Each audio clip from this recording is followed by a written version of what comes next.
जय श्री कृष्णा राधे राधे दोस्तों। कैसे हैं आप सब?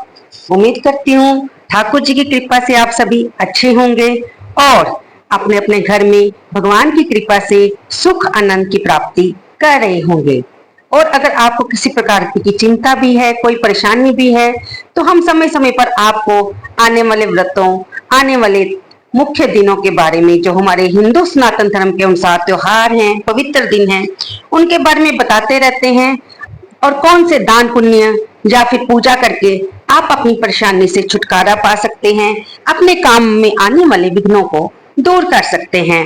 हम अपने चैनल पे कलयुग के चमत्कार संतों की वाणी में आपको यही तो बताते रहते हैं, ताकि आप आने वाले दिनों में पहले से ही सावधान हो जाएं कि आपको किस दिन कौन सा व्रत रखना है।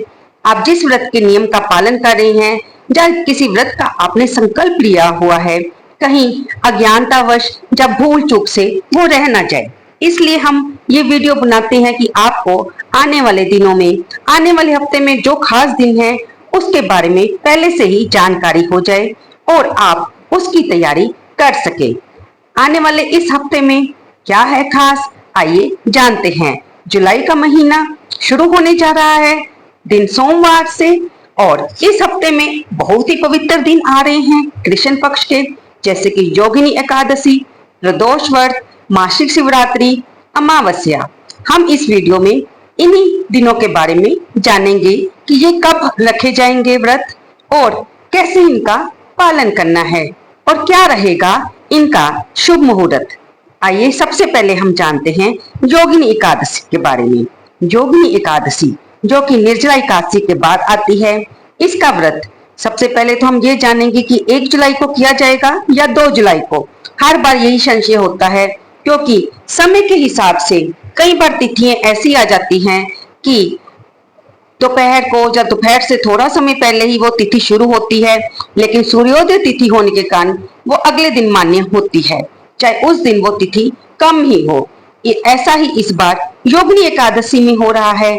एकादशी तिथि आषाढ़ मास के कृष्ण पक्ष की, इसका आरंभ 1 जुलाई को सुबह 10:27 से होगा और इसका समापन 2 जुलाई को सुबह 8:41 पर होगा। तो आप देखिए, 1 जुलाई को ये सूर्योदय तिथि नहीं बन रही और 2 जुलाई को ये सूर्योदय तिथि बन रही है, जिसके कारण ये व्रत 2 जुलाई को रखा जाएगा, क्योंकि 1 जुलाई को ये दशमी युक्त तिथि बन रही है, जिस दिन व्रत रखना मान्य नहीं होता। हम आपको ये बता दें कि सभी धार्मिक स्थलों पर, जैसे कि वृंदावन में, खाटू श्याम जी में, ये व्रत 2 जुलाई को इसका पालन किया जाएगा। दोस्तों, शास्त्रों में भी ऐसा विधान है कि अगर एकादशी तिथि 6 घड़ी तक भी सूर्योदय में हो तो उस दिन व्रत मान्य होता है, लेकिन अगर ऐसा ना हो तो हमें जिस दिन सूर्योदय तिथि पड़ रही है उसी दिन इस व्रत को रखना चाहिए। इसके साथ ही हम आपको ये बता दें कि अगर आप ये व्रत नहीं भी रख पा रहे, तो भी आपको इस व्रत में भगवान श्री विष्णु नारायण की पूजा करनी चाहिए, माता लक्ष्मी की पूजा करनी चाहिए और पीपल के वृक्ष की, माता तुलसी की पूजा अवश्य करें। जीवन में हम सबसे जाने जाने इतने पाप हो जाते हैं कि उनसे हम कैसे छुटकारा पाएं, उनसे कैसे हम प्रायश्चित करें, तो इसी के लिए शास्त्रों में ऐसे व्रतों का विधान बना हुआ है, जिसे हम योग्यता अनुसार रख सकते हैं, ताकि हमारा शरीर यथाशक्ति जैसा भी मान्य हो कि हम इसे निर्जला रखें या फिर फलाहार रखें या फिर एक समय कुट्टू के आटे का भोजन करके हम इस व्रत को रखें, लेकिन रखने की प्रयास अवश्य करें, क्योंकि रखने से हमें संयम मिलता है, आत्म बल मिलता है, हम सारा दिन नाम जप करते हैं, उससे जाने जाने किए हुए पापों से हमें मुक्ति मिलती है और इससे हमारे मन को शांति मिलती है, सुख मिलता है। अब ये समझ लीजिए कि जिस प्रकार से हम योग करके अपने शरीर को स्वस्थ रखते हैं, उसी तरह जो हमारा मन होता है, हमारी आत्मा होती है, उनको शुद्ध करने के लिए ये व्रत आते रहते हैं।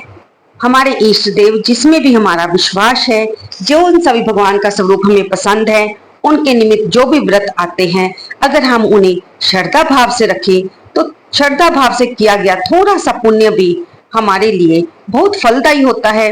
ये दिन खास कर तिथियों पे आते हैं, जिससे उन तिथियों में करने पर इस व्रत का, पूजा पाठ का, नाम जप का अनंत गुना फल मिलता है। क्योंकि इन तिथियों पर शुभ संजोग बनते हैं, इसलिए हमें व्रत रखने का प्रयास अवश्य करना चाहिए। नहीं तो पूजा, नाम जप अवश्य करना चाहिए। मंदिर में जाकर भगवान के स्वरूप के दर्शन करने चाहिए। किसी ब्राह्मण को, किसी जरूरतमंद व्यक्ति को दान अवश्य करना चाहिए। तो हमने आपको बता ही दिया। उम्मीद है आपको ये बात स्पष्ट हो गई होगी कि योगिनी एकादशी का व्रत 2 जुलाई को रखा जाएगा, दिन मंगलवार को। बालाजी का भी दिन है, तो भगवान हनुमान जी की पूजा इस दिन अवश्य करें। श्री बांके बिहारी जी मंदिर वृंदावन में, राधा रमन जी मंदिर वृंदावन में, गौरिया मठ में, खाटू श्याम जी मंदिर सीकर में, उज्जैन में आदि सभी धार्मिक स्थलों पर 2 जुलाई को ही एकादशी व्रत का पालन किया जाएगा। अब हम जानेंगे कि एकादशी व्रत का पारण कब किया जाना चाहिए। क्योंकि कोई भी एकादशी व्रत आप रखें तो उसका जब तक आप पारण द्वादशी तिथि के अंतर्गत नियत समय पर ना करें तो उसका पूर्ण फल हमें नहीं मिलता। आइए जानते हैं कि इस बार एकादशी व्रत के पारण का समय क्या रहेगा। तो योगिनी एकादशी व्रत का पारण 3 जुलाई दिन बुधवार को किया जाएगा। इस व्रत का पारण समय सुबह 5:28 से लेकर सुबह के 7:01 तक रहेगा। इसलिए आप पारण के समय जो भी भोग बनाना चाहते हैं, जो भी प्रसाद बनाना चाहते हैं, उसकी व्यवस्था पहले कर लें। क्योंकि इस बार समय बहुत कम है, इसलिए 7:01 के बाद त्रयोदशी तिथि लग जाएगी और हमें द्वादशी तिथि के भीतर अपने व्रत पूरा ना करने से एकादशी व्रत का पूरा फल नहीं मिल पाएगा। और इसलिए अगर आपको सुबह उठकर थोड़ा परिश्रम भी करना पड़े तो कोई बात नहीं। अगर फिर भी इसके लिए भी विधान है कि अगर आपको सुबह कोई ब्राह्मण ना मिले, आप भोग ना बना सके, तो आप सूखा ही निकाल कर बाद में उसे ब्राह्मण को दे सकते हैं या किसी जरूरतमंद व्यक्ति को दे सकते हैं। आप थोड़े से पैसे भी निकाल सकते हैं, जिसे आप घर के मंदिर में रख दें और बाद में जब आप घर से बाहर जाएं तो इस पैसों से कुछ खरीद कर या ये पैसे दक्षिणा के रूप में ब्राह्मण को दे दें। इससे भी आपको आपके व्रत का फल मिलेगा। उसके बाद हम बता दें, क्योंकि त्रयोदशी तिथि लग रही है तो 3 जुलाई को ही दिन बुधवार को प्रदोष व्रत रखा जाएगा। बुधवार को पड़ने के कारण ये व्रत बुध प्रदोष व्रत कहलाता है। इसलिए क्योंकि त्रयोदशी तिथि 3 जुलाई को 7:01 से शुरू हो रही है और इस तिथि का समापन 4 जुलाई को 5:54 पर सुबह के हो जाएगा। भगवान शिव की पूजा तो प्रदोष काल में ही करने का विधान है, इसलिए यह व्रत 3 जुलाई को मान्य होगा। त्रयोदशी तिथि में शाम को शिव पूजा का मुहूर्त आइए जानते हैं। ये 7:01 से लेकर शाम के रात को 9 बजे तक रहेगा। इसलिए आप भगवान शिव की पूजा इस समय में किसी समय भी कर सकते हैं और उस समय भगवान शिव को आप भांग, धतूरा, फल, फूल, माला, धूप, दीप, नैवेद्य अर्पित करके उनकी पूजा करें। इस व्रत की कथा सुने। अगर आपने व्रत रखा है तो बहुत अच्छी बात है, अगर नहीं भी रखा तो शिवालय में जाकर एक घी का दीपक अवश्य जगाएं ताकि आप पर भगवान शिव की कृपा बनी रहे। वैसे भी शास्त्रों में विधान है कि शाम के समय प्रदोष व्रत में शिवालय में दीपक जलाने का भी एक अपने आप में बहुत महत्व है। अगर आपने व्रत नहीं रखा, व्रत की कथा सुने, शिव चालीसा पढ़ें, गौरी शंकर भगवान की मंदिर में जाके पूजा अवश्य करें। क्योंकि बुधवार का दिन है जो कि हम मानते हैं कि भगवान गणपति जी को समर्पित है और गणपति जी तो गौरी शंकर भगवान के ही पुत्र हैं। तो इस पूरे शिव परिवार की पूजा करने से आपको जो लाभ मिलेगा उसका तो वर्णन ही नहीं किया जा सकता। शिवालय में भगवान शिव के सामने बैठ के आप अपनी मनोकामना को रख सकते हैं, आप अपनी परेशानियों को रख सकते हैं। प्रभु आप पर अवश्य कृपा करेंगे। अब हम जानेंगे कि अमावस्या किस दिन बन रही है, लेकिन उससे पहले हम आपको बता दें कि इस बार मासिक शिवरात्रि व्रत 4 जुलाई दिन वीरवार को रखा जाएगा। शिवरात्रि पूजन में, मासिक शिवरात्रि में रात की पूजा का महत्व होता है। भगवान शिव की पूजा करने से संतान सुख की प्राप्ति होती है, रोग दोष मिट जाते हैं, शिव कृपा से निर्धन भी धनवान बन जाते हैं, उनके पास सुख सुविधाओं की कोई कमी नहीं रहती। ऐसा आपको इस व्रतों में किए जाने वाली कथा से पढ़कर पता चलेगा कि भगवान शिव कितने दयालु हैं। वो अपने भक्तों के हर संकट को हर लेते हैं, तभी तो उन्हें भोलेनाथ कहा जाता है, जो कि थोड़ा सा जल चढ़ाने पर ही प्रसन्न हो जाते हैं।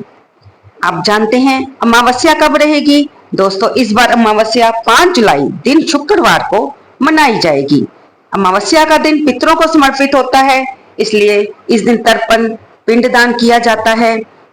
अमावस्या तिथि 5 जुलाई को सुबह 4:57 से शुरू होगी और इसकी समाप्ति 6 जुलाई को सुबह 4:26 पर होगी। इसलिए 5 तारीख को पूरा दिन अमावस्या है। इसलिए इसी दिन आप अपने पितरों के निमित्त पिंडदान करें, तर्पण करें, और अगर संभव हो तो आप किसी पवित्र नदी में इस दिन स्नान करने अवश्य जाएं और वहीं पर अपने पितरों के निमित्त स्नान, दान, पिंडदान, तर्पण करें। इसके बाद 6 जुलाई को गुप्त नवरात्रे शुरू हो जाएंगे, यानी कि दिन शनिवार को, और इनका समापन 15 जुलाई को दिन सोमवार को होगा। आषाढ़ का पावन महीना जगन्नाथ जी की यात्रा के लिए भी बहुत प्रसिद्ध है। इस दिन 7 जुलाई दिन रविवार को जगन्नाथ जी की रथ यात्रा शुरू होगी और इसी दिन शुक्र तारा भी उदय होगा।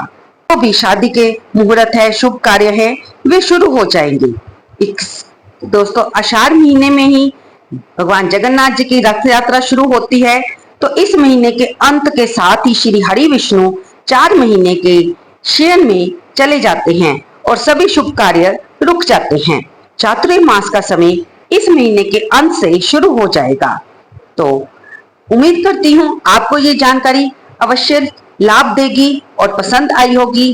अगर आप मेरी वीडियो पर आ ही गए हैं तो इसे लाइक करते जाएं और इसे अपने दोस्तों के साथ शेयर अवश्य करें, ताकि आपका कोई महत्वपूर्ण व्रत रखने से रह न जाए और आप उसकी तैयारी पहले से ही कर लें। जय श्री राधे, जय श्री कृष्णा। धन्यवाद दोस्तों।